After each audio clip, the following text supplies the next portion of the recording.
Consumer interest in solar power, and in particular, community solar, is rapidly increasing. However, many people are still straddling the fence.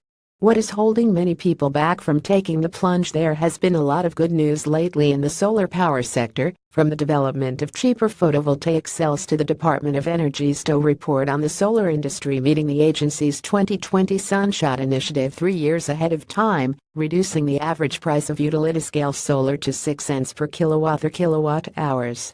In a detailed report put out recently by Energizage, it was found that the gross costs of solar per watt have also continued to steadily drop in the 35 states analyzed, from $3.36 in the second half of 2016 to $3.17 in the first half of 2017.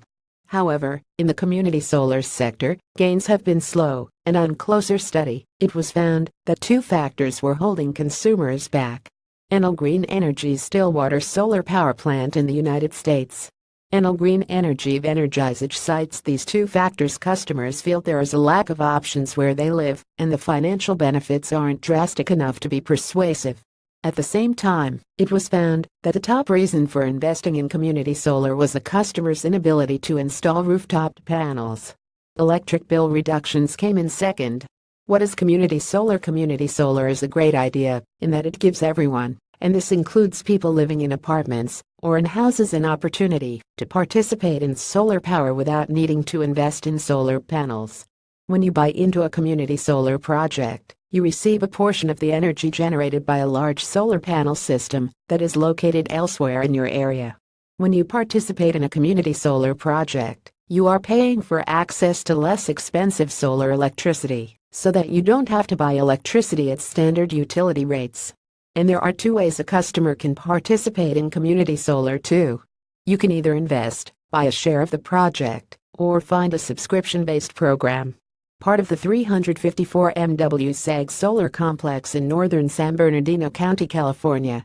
U.S. Bureau of Land Management. One interesting trend cited by the report was that 98% of customers contacted had bought into the project, with some purchasing a share outright, while others made use of a loan over third-party financing such as leasing.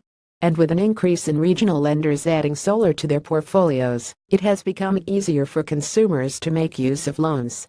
The DOE Sunshot Project initiative has also helped the donuts that, due to unsuitable roof space, living in a large condo building, or renting living space, alternative business models like community solar and shared solar are gaining popularity and increasing access to clean solar energy. So with the agency's Sunshot Initiative, setting up community solar projects have been encouraged. There is also a lucrative prize for these community solar projects, called Solar in Your Community Challenge. It's a prize competition that aims to expand solar electricity access to all Americans, especially underserved segments such as low and moderate-income LMI households, state, local, and tribal governments, and nonprofit organizations. Solar energy has seen a big growth spurt in the U.S. Southeast. Duke Energy. In order to make solar more accessible and inclusive for every American, the challenge works to spur the development of new and innovative financial and business models that serve non-rooftop solar users such as community solar. The prize comes to $5 million in cash prizes, as well as technical assistance over a period of 18 months. Since the start of the Sunshot program, about 2 years ago, open collaboration and identification of new markets have led to the beginning of a tearing down of traditional solar business models requiring home ownership, a suitable roof, and good credit ratings. This has allowed for low and middle-income families to participate in renewable energy sources. This writer feels that consumers don't really know all there is to know about how solar power and, in particular, community solar works.